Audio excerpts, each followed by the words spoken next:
오늘 우리가 읽은 그 본문의 말씀에 보면 열처녀가 나옵니다.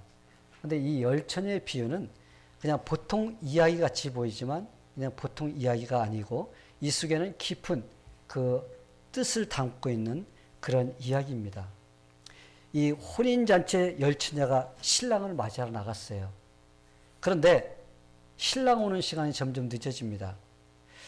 요즘 결혼식은 다 신랑 신부가 와서 대기실에서 대기하고 있다가 이제 신랑이 입장하면 신랑이 걸어 나오고 신부가 따단 하면서 나옵니다. 그렇죠? 예, 나오는데 그 당시에 결혼식은 좀 달랐어요. 그 당시에 그 유대인들의 결혼식은요 저녁에 있었습니다. 저녁에 있었고 신랑이 몇 시에 온다고 정확하게 정해져 있지 않아요. 그렇기 때문에 이 들러리들이 어떻게 해야 돼요? 기다리고 있어야 돼요. 등불을 들고 신랑이 올 때까지 이렇게 기다리고 있습니다. 정확하게 오는 시간이 정해져 있지 않으니까 이들이 기다리다가 시간이 되니까 되게 졸았습니다. 졸고 있는데 갑자기 신랑 온다 하면서 외치는 거예요. 이들이 벌떡 일어나서 자기들이 들고 있었던 등과 기름 이것을 챙기면서 신랑을 맞으러 가는데 다섯 처녀는 기름을 준비하지 않았습니다. 그냥 등만 준비했어요. 그래서 불이 꺼졌습니다. 다섯 처녀는 기름과 등을 준비해서 신랑을 맞이하러 갔어요. 그런데 그 당시에 신랑을 맞이할 수 있는 자격이 등불을 들여야만이 맞이할 수가 있었습니다. 등불이 꺼지면 신랑을 맞이할 수 있는 그런 자격을 잊어버리게 됩니다. 결국은 어떻게 됐습니까? 그들이 다른 데 갔다가 왔지만은 결국은 잔치집, 혼인잔치집의 문이 닫혔습니다. 더 이상 들어갈 수가 없고 그들은 신랑이 나는 너희들을 도저히 모른다 하면서 그들을 내쫓았습니다. 결국은 그들은 결혼식에 참여하지 못했습니다. 그래서 성경에서는 그들을 향해서 뭐라고 그래요? 어리석은 처녀다. 그러나 다섯 처녀는 어떻게 했어요? 기름과 등불을 준비함으로써 신랑을 맞이하러 나갔습니다. 그리고 혼인잔치에 참여하고 그들은 기쁨을 누릴 수가 있었어요. 이 이야기는요, 그냥 이야기가 아니라 예수님께서 이 땅에 오실 때 일어날 그 이야기를 지금 우리에게 들려주고 있는 것입니다. 지혜로운 다섯 처녀는 영적으로 졸지 않고 깨어서 기다리고 있었던 사람을 상징하는 거예요. 영적으로 깨어서. 그들은 육체는 다 같이 12명이 다 졸았습니다. 근데 그들은 어떻게 했어요? 기름과 등을 다 준비했습니다. 이게 바로 영적으로 깨어서 신랑을 맞이한 다섯 처녀, 지혜로운 자들입니다. 그런데 영적으로 깨어있지 못하고 졸은 자들이 있습니다. 육적으로 들고 영적으로 졸았어요. 결국은 기름과 등을 준비하지 못하고 등만 준비하고 있다가 결국은 그들은 신랑을 맞이하지 못했습니다. 우리가 하나님 말씀, 예수님께서 오실 것이라는 이런 말씀을 듣고 영적으로 깨어서 준비하면서 신앙생활하는 사람들, 이런 사람들은요, 다섯 처녀, 지혜로운 다섯 처녀와 같은 사람입니다. 그런데 하나님 말씀을 전해도 그들은 귓등으로 들읍니다. 듣고 흘려버리고 듣고. 그들은 아무런 그런 준비가 없어요. 말씀을 들어도 말씀을 깨닫지를 못하고 그냥 그 말씀 그냥 하고 다 지나가 버립니다. 이런 사람들이 어떤 사람이에요? 이런 사람들이 영적으로 준비하지 못하고 졸고 있는 사람이라고 성경은 말씀하고 있습니다. 이런 사람은요, 혼인잔치에 참여하지 못합니다. 예수님이 오셔도요, 예수님을 갖다 맞이하러 나갈 수가 없습니다. 결국은 뒤에 남겨진 그런 사람이 되고 마는 거예요. 예수님은 이렇게 경고를 하십니다. 그런즉 깨있으라. 너희는 그날과 그때를 알지 못하느니라. 얼마나 많은 사람들이 그날과 그때를 알려고 바로 이나이다, 이나이다 하면서 예수님 오실 날을 갖다가 예언해 놓고 실패한 사람들이 얼마나 많이 있습니까? 그런데요, 예수님 오실 날짜는 아무도 모릅니다. 누구만 알아? 우리 하나님 아버지만 알고 있어요. 그렇기 때문에 우리는요, 항상 깨어서 예수님이 오실 것을 우리가 기다리고 있으면은 예수님이 언제 오든 상관없어요. 그렇죠? 우리가 준비만 되어 있으면 언제든 상관없습니다. 그런데 준비가 되어 있지 않으면 예수님이 와도 그들은 예수님을 맞이할 수가 없게 되는 것입니다. 그렇기 때문에 우리는 항상 어떻게 해요? 깨어 있어야 됩니다. 영적으로 깨어 있어야 돼. 그때 24시간 잠 안 자고 있는 것이 아니라 잠을 자면서 우리가 살아간다 할지라도 우리 속에 있는 영적인 존재, 항상 우리는 깨어서 주님을 맞이할 수 있는 그런 준비가 되어 있다면 우리는 예수님이 언제 오더라도 상관이 없습니다. 작년에 아프리카에서 이볼라라는 그 바이러스가 발생했었습니다. 그래서 그게 미국까지 들어와서 미국에서 몇 명이 죽었습니다. 이 아프리카에서는요, 이볼라 때문에 수천 명이 죽어나갔습니다. 아마 수만 명이 될 수도 있어요. 하도 다른 사건이 많이 일어나니까 그 사건이 이제 뒤로 밀려가지고 더 이상 나오지가 않았는데 좌우지간 엄청나게 많은 사람이 희생되는 그러한 사건이었습니다. 이렇게 많은 그 사람들이 죽게 된 이유는 바이러스가 눈에 보이지 않기 때문입니다. 만약에 바이러스가 눈에 보인다면은 바이러스가 눈에 보인다면요, 여기 바이러스 있네 하면서 우리가 어떻게 피할 수가 있거나 제거할 수가 있습니다. 그렇죠? 근데 바이러스가 눈에 보이지가 않습니다. 근데 일단 바이러스에 감염이 되면은 조금 있다가 우리 몸에서 뭐가 일어나요? 증상이 나타납니다. 증상이 나타나면 그 증상이 나타날 때 빨리 병원에 가면요, 바이러스를 제거하고 건강을 회복할 수가 있습니다.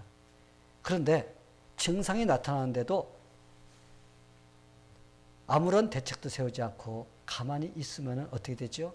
그 사람 생명을 잃든지 아니면 육체에 큰 타격을 입는 그런 어려움을 당하게 되어 있습니다. 아주 무서운 병입니다. 그러게 이 바이러스에 전염이 되면요, 빨리 병원에 가야 돼요. 근데 그걸 가지 않으면 이 사람은 어떤 사람이에요? 어리석은 사람이에요. 바보 같은 사람입니다.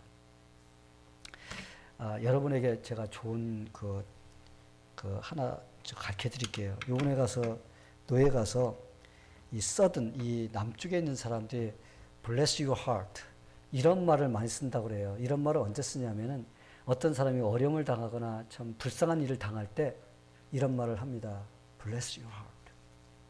근데 이거는 참 너무나 불쌍하고 너무나 안타깝고 막 이런 의미로 쓰이는데 또 한편으로는 이 바보 같은 사람 어찌 그런 일을 당하니?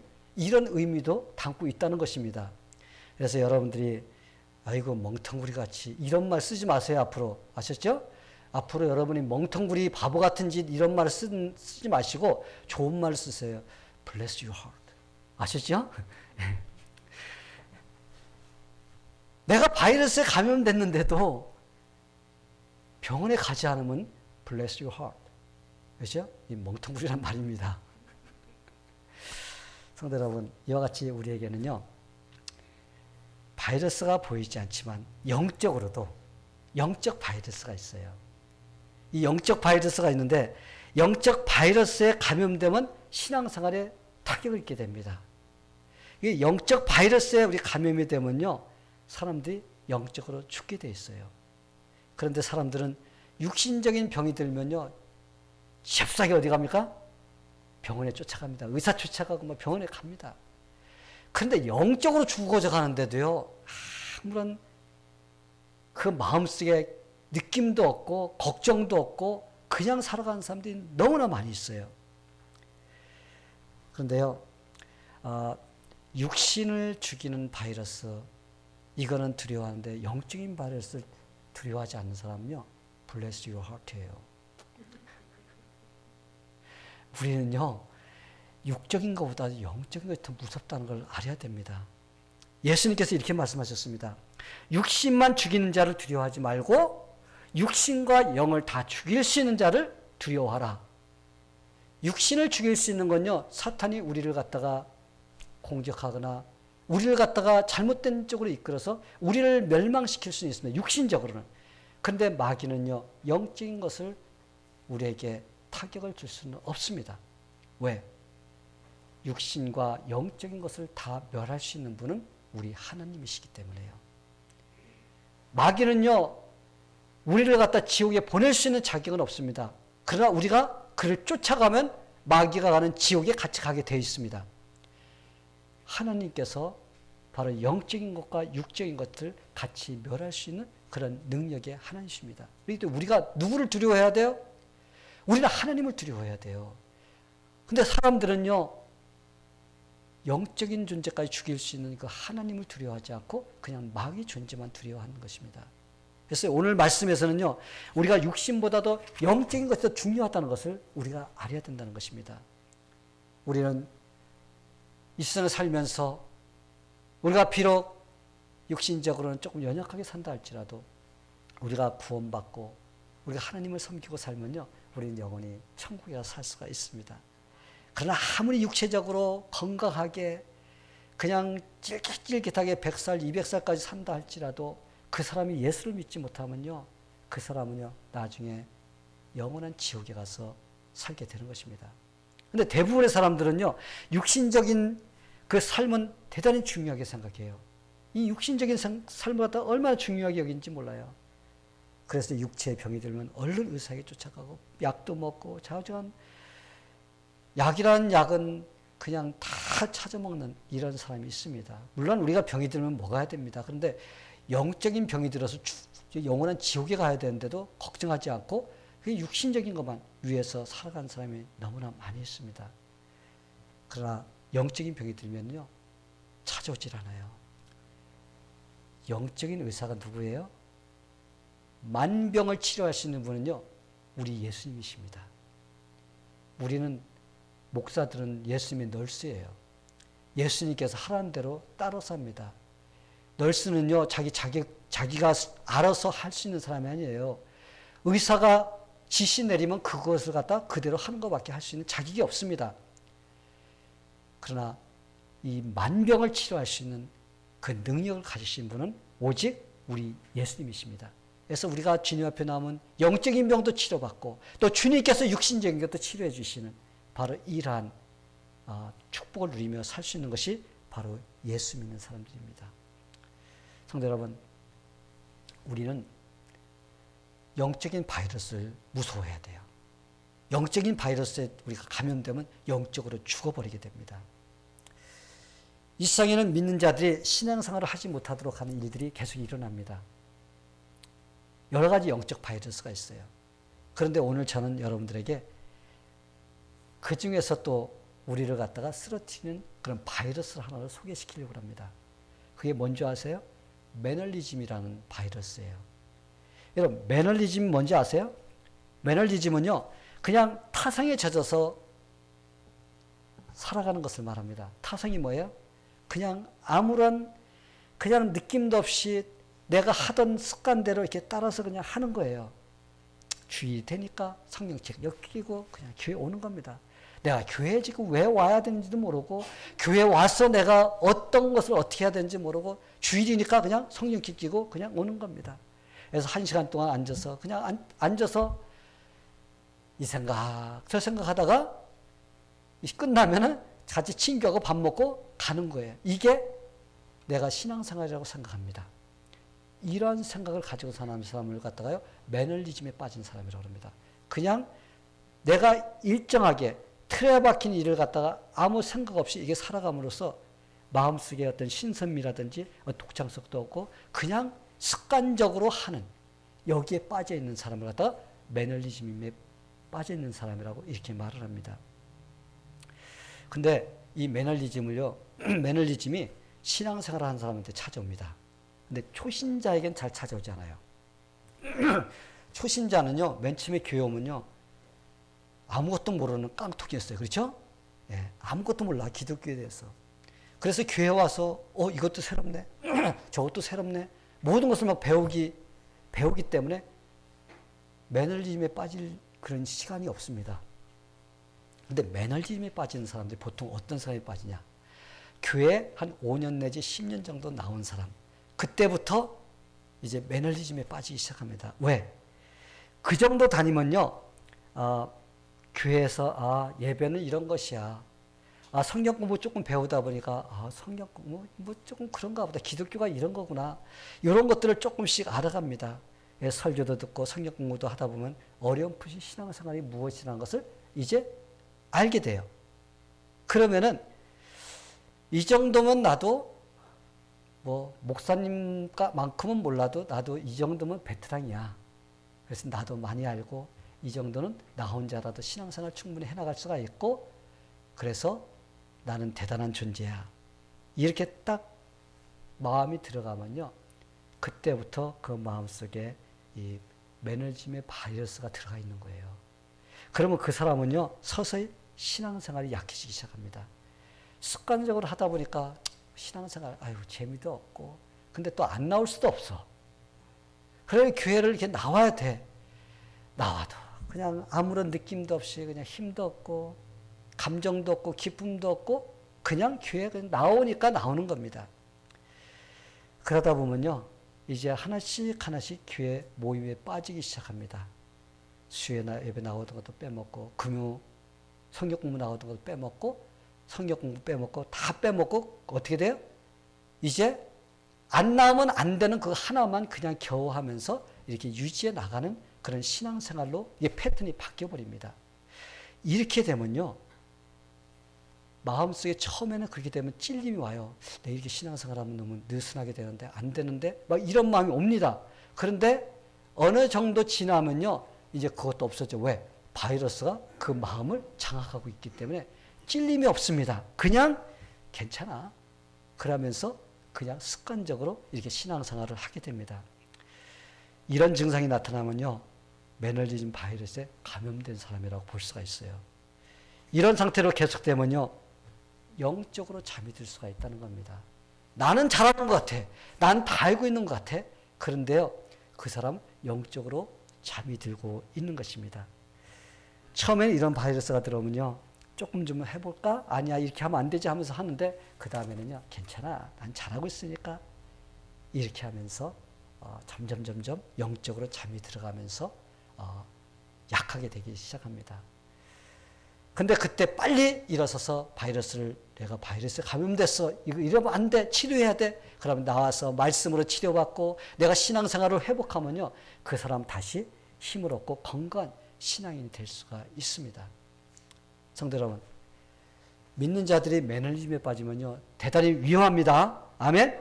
그러기에 성경에서 뭐라고 했어요? 깨어있으라고 그랬어요. 뭘 깨어있어요, 우리가? 잠자지 말라고? 아니에요. 잠자지 말라는 게 아닙니다. 잠을 자야 됩니다. 그래야 건강도 유지합니다.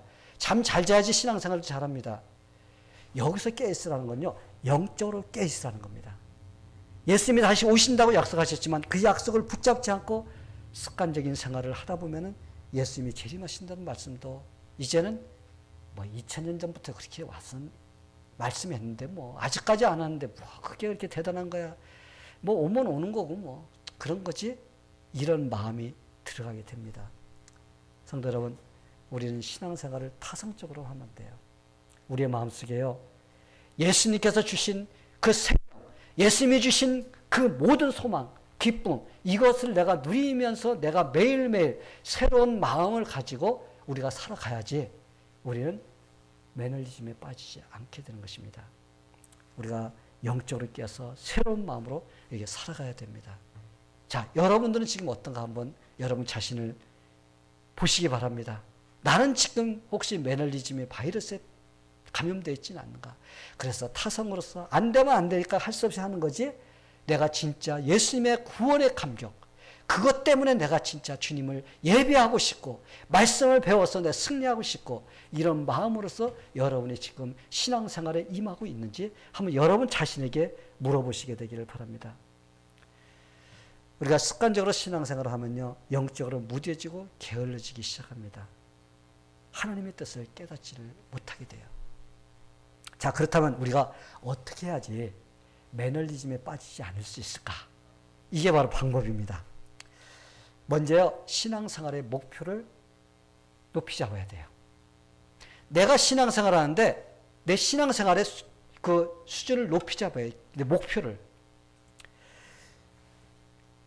저는 이 세상 사는 사람들, 세상에서 성공하려고 하는 사람들을 이렇게 보면요. 이 사람들요, 세상에서 성공하는데 목표를 낮게 잡는 사람 없습니다. 그들은 목표를 높게 잡아요. 그리고 그 목표를 이루기 위해서 그들은요, 얼마나 노력하는지 모릅니다. 막 도전받고, 그거 막 도전하고, 막 그러면서 그것을 이뤄나갑니다.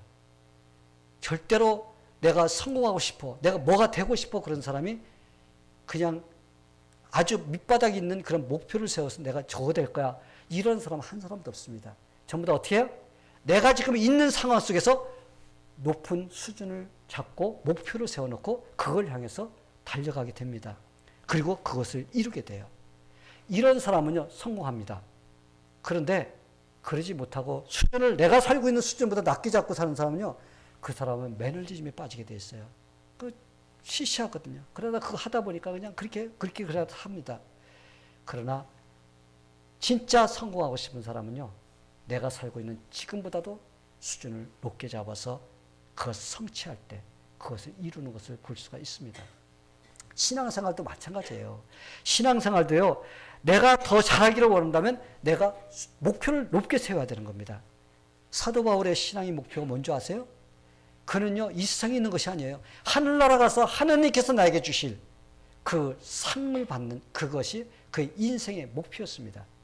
그래서 그는 그 인생의 목표를 계속적으로 얻기 위해서 달려갔던 사람입니다. 그는 그거 하늘나라 가서 받을 상급이기 때문에요, 이 세상에서 받는 게 아니에요. 그러다 보니까 그는요, 계속 끊임없이 달려가니까 매너리즘에 빠질 기회가 없었어. 그는 너무나 바빴기 때문에. 그리고 그는 마지막에 죽음이 탁 왔을 때 그가 뭐라고 그랬어요? 나는 끝까지 내 믿음을 지키면서 달려왔기 때문에 앞으로는 하나님께서 나를 위해서 면류관을 예비해 놓았다는 이라는 확실한 그런 신앙의 고백을 하면서 그는 하나님 옆에 가는 것을 볼 수가 있습니다. 솔직히 말해서요, 사도 바울만큼 열심히 일하는 사람 없습니다. 교회에서 아무리 뛰어도 아무리 많이 한다 할지라도 사도 바울만큼 위대한 일을 한 사람은 아직 없어요. 그런데요, 그는 뭐라 그랬습니까? 그가 자신이 한 일을 갖다가 이제 뒤돌아보지 않고 그리고 앞에 있는 것을 잡기 위해서 달려가노라 라고 했습니다. 그는 주님의 일을 그렇게 많이 했는데도요, 그는 뒤에 내가 해놓은 거 바라보지 않았어요. 뭐 했어요?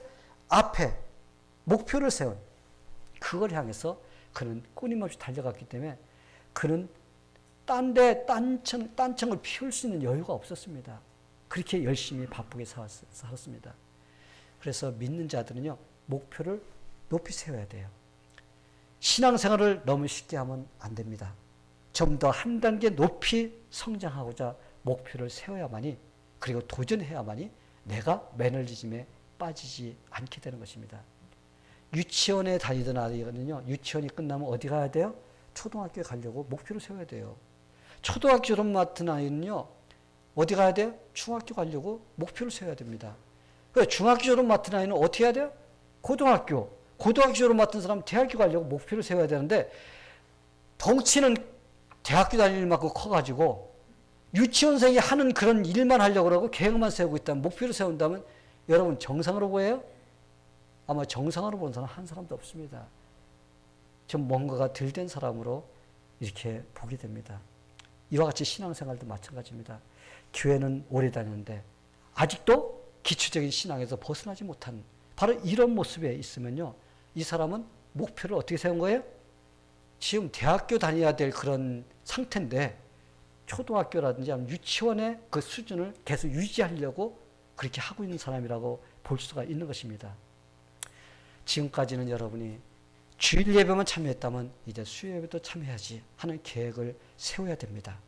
금요 성경 공부에도 참여해봐야지 하면서 계획을 세워야 돼요. 그리고 이제까지 주님께 헌신과 봉사를 하지 않고 그냥 교회 왔다 갔다 했다면 이제부터 내가 주님께 헌신 봉사해야지.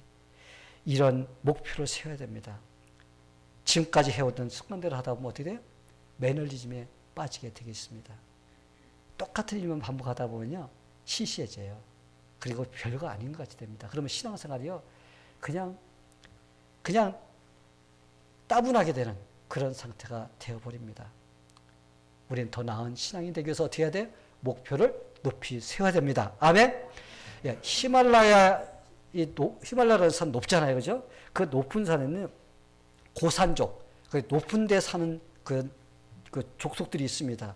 근데 그들이 양을 치면서 사는데, 양을 팔고 사는데, 그들이 우리는 보통 살이 통통하게 찌고 크면은 비싸고, 좀 마르고, 좀 작으면 좀 적게 값을 치는 것이 보통입니다.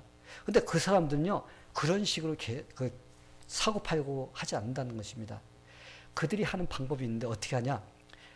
팔 사람과 살 사람이 같이 그 양을 끌고 산 중턱쯤 올라갑니다. 그러니까 거기다 딱 놓는 거예요. 그리고 그 양이 위로 올라가는지 밑으로 내려가는지 보는 겁니다. 그 양이 좀 말랐다 할지라도 그 양이 위로 자꾸 올라가요. 먹으면서 자꾸 위로 올라갑니다. 그러면 그건 가치가 높게 팔리는 거예요. 그런데 이 양이 자꾸 밑으로만 내려가. 쉬운 쪽만 찾아서 내려갑니다. 그러면 그 양은요, 아무리 살이 통통하게 쪘어도 그 양은 가치가 나가지 않는다고 합니다. 왜? 위로 올라가는 양은요, 올라가면 올라갈수록 먹을 것이 많이 생깁니다. 근데 밑으로 내려가면요, 먹을 것이 없어 나중에 굶어 죽게 됩니다. 그래서 위로 올라가는 양은 현재는 힘이 들다 할지라도 어떻게 더 넓고 높은 산, 거기에 올라가서 마음껏 꼴을 먹을 수 있는 그런 가능성이 있는 양이기 때문에 가치가 높아. 그러나 밑으로 내려가는 양은요, 가치가 없어진다고 합니다. 왜? 나중에 굶어 죽으니까. 사랑하는 성도 여러분, 우리도 신앙의 목표를 더 높이 세웁시다. 아멘? 예, 그래서 지금보다 더 나은 신앙이 되기를 바랍니다. 지금은 부족하지만 목표를 세우고 우리가 위로 올라가는 성도, 그렇게 될 때 우리에게 소망이 넘치게 됩니다. 또 가치가 있어요. 그러나 지금은 무언가를 가지고 있는 같지만은, 그러나 아무런 그런 목표도 꿈도 내가 더 나아지려고 하는 그런 마음이 없는 사람은요, 나중에 빈곤하게 되고 영적으로 잠들게 되고 주님이 오셔도 그 사람은 주님을 맞이하지 못하는 그런 모습으로 남게 되는 것입니다. 그래서 여러분은 매일매일 새로운 목표를 세우고 내가 신앙에 도전을 하고 싶어하는 이런 마음을 가지고 여러분이 살게 되기를 축원합니다. 근데 신앙의 목표는 다들 잘 세웁니다. 그렇죠? 다들 잘 세우지 않나. 이거 해야지 저거 해야지. 그런데 여러분이 세우긴 세웠지만 이뤄간 것이 얼마나 되는지 한번 여러분 생각해 보시게 되기를 바랍니다. 물론 우리는 목표를 높게 세워야 돼요. 높게 세우는 것은 해야 되지만 저절로 이루어지지 않는다는 것을 알아야 됩니다. 그 목표를 이루기 위해서는요, 신앙생활을 잘할 수 있도록 여러분의 습관이 바뀌어야 돼요. 내 습관이 바뀌어야 됩니다. 적당한 신앙생활이 습관이 된 사람은요, 그 습관을 고치기 전에는 절대로 내가 목표를 세운 대로 되지 않습니다.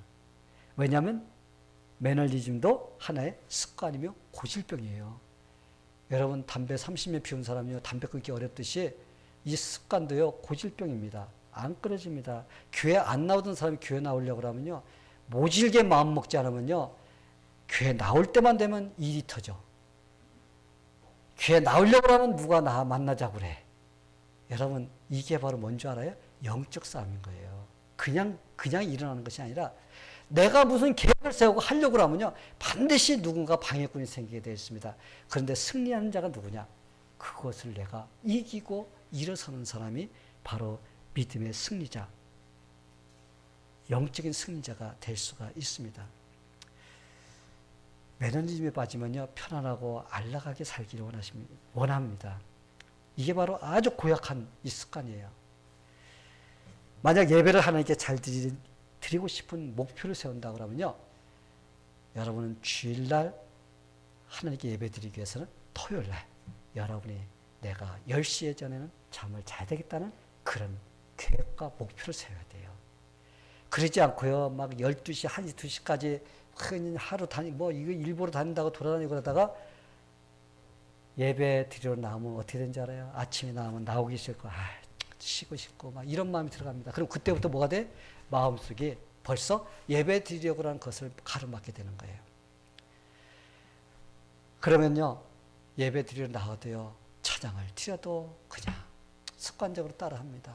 설교를 들어도 아무리 깨달음이 오지 않아요. 그냥 냉랭하게 와서 자리만 차지하다가 그냥 가게 되는 이런 예배가 되고 마는 것입니다. 뭐든지 썰렁해. 그냥 마음이 썰렁해. 추워. 이게 왜 그런지 아세요? 예배를 위해서 준비가 되지 않았기 때문에 그런 것입니다. 하나님께 예배를 드리고 싶어하는 마음이 있다면요, 우리는 미리 준비가 되어야 됩니다. 주일날, 수요일날, 금요일날 준비되지 않으면요, 우리는 나올 수가 없어요. 내가 다른 계획이 있어도 그걸 바꿔서 하려고 하는 그런 마음의 계획이 없으면요, 절대 나오지 못하게 됩니다.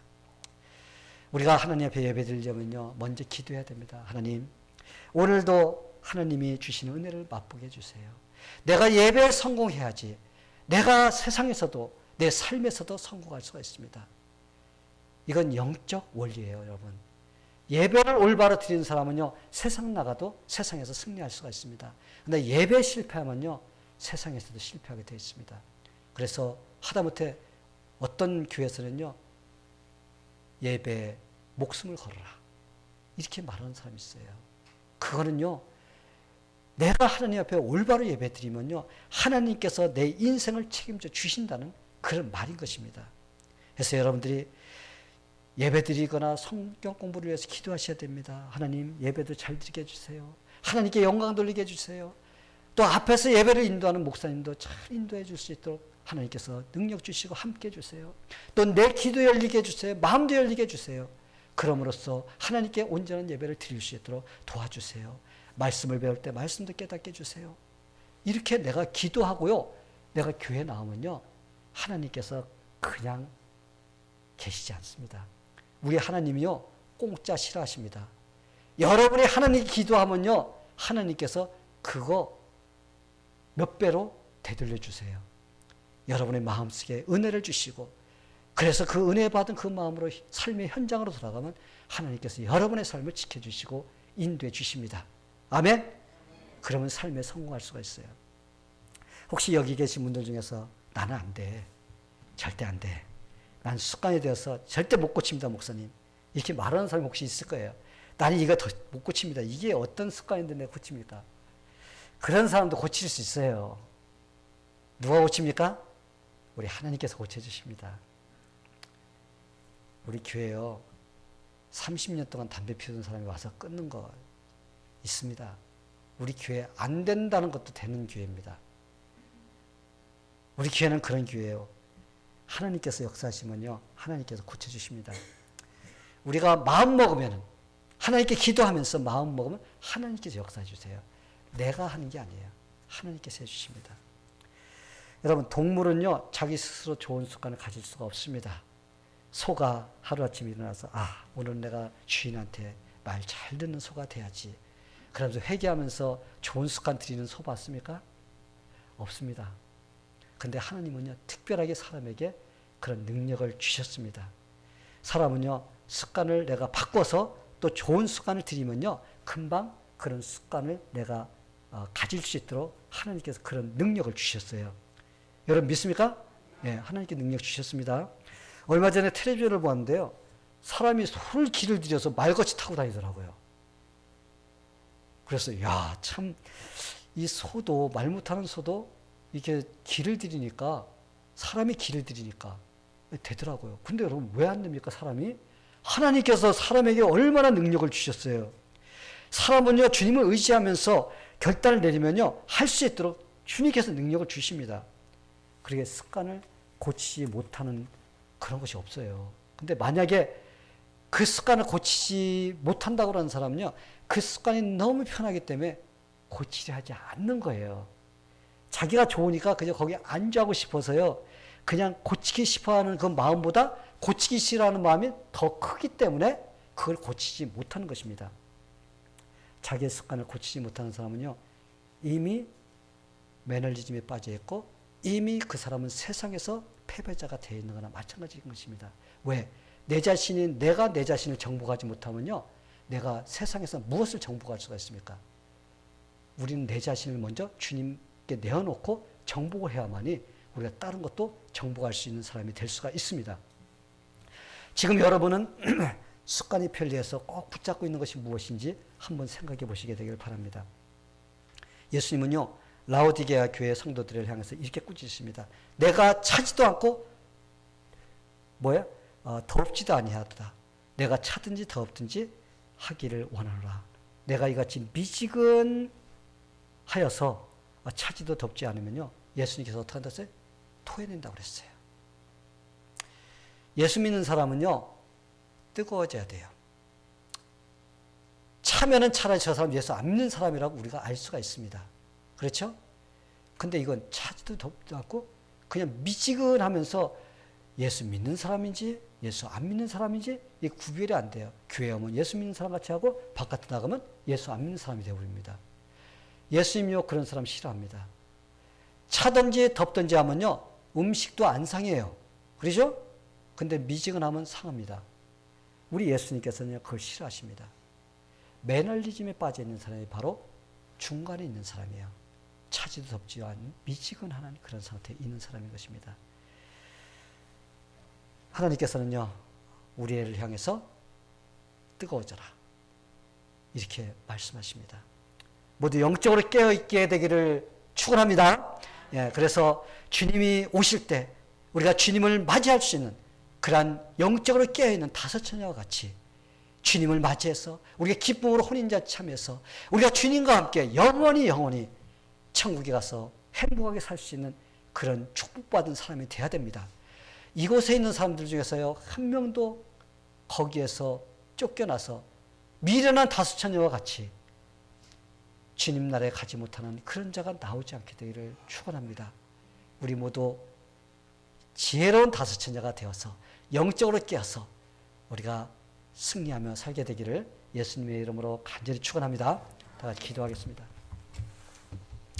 하나님 아버지, 우리가 이 세상 살면서 영적으로 졸지 않도록 도와주시옵소서. 그러기 위해서는 우리가 더 지금보다 나은, 더 높이 신앙생활을 하고자 목표를 계속 세우면서 갈 수 있는 그러한 도전의 마음을 허락하여 주시옵소서. 세상에서는 우리가 비즈니스도 직장도 또 공부도 더 나아지기 위해서 노력하지만 신앙생활만큼은 그렇게 중요시 여기지 않는 이런 자리에 놓여 있는 사람들이 많이 있습니다. 하나님 이번 이 기회를 통해서 이제 영적인 문제도 도전을 받고 도전에 나갈 수 있는 그런 자들이 다 될 수 있도록 하나님께서 도와주시옵소서. 예수님의 이름으로 기도하옵나이다. 아멘.